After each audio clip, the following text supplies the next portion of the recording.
പ്രായപൂർത്തിയാകാത്ത പെൺകുട്ടിയെ ബലാത്സംഗം ചെയ്ത പ്രതിയെ 43 വർഷം കഠിന തടവിനും 3,25,000 രൂപ പിഴയും ശിക്ഷ വിധിച്ച പത്തനംതിട്ട അതിവേഗ സ്പെഷ്യൽ കോടതി.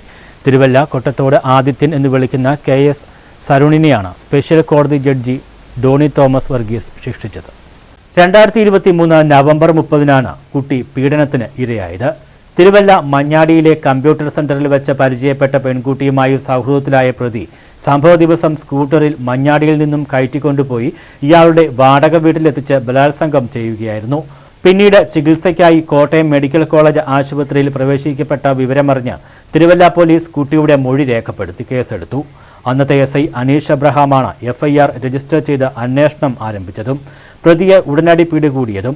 തുടർന്ന് അന്വേഷണം ഏറ്റെടുത്ത അന്നത്തെ പോലീസ് ഇൻസ്പെക്ടർ BK സുനിൽകൃഷ്ണൻ അന്വേഷണം പൂർത്തിയാക്കി കോടതിയിൽ കുറ്റപത്രം സമർപ്പിച്ചു.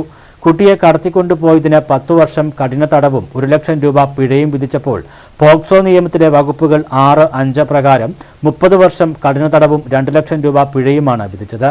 പോക്സോ നിയമത്തിലെ 12, 11 വകുപ്പുകൾ അനുസരിച്ച് 3 വർഷത്തെ കഠിന തടവും 25,000 രൂപ പിഴയും വിധിച്ചു. പിഴത്തുക കുട്ടിക്ക് നൽകണമെന്നും അടച്ചില്ലെങ്കിൽ 10 മാസം കഠിന തടവ് കൂടി അനുഭവിക്കണമെന്നും വിധിയിൽ പറയുന്നു.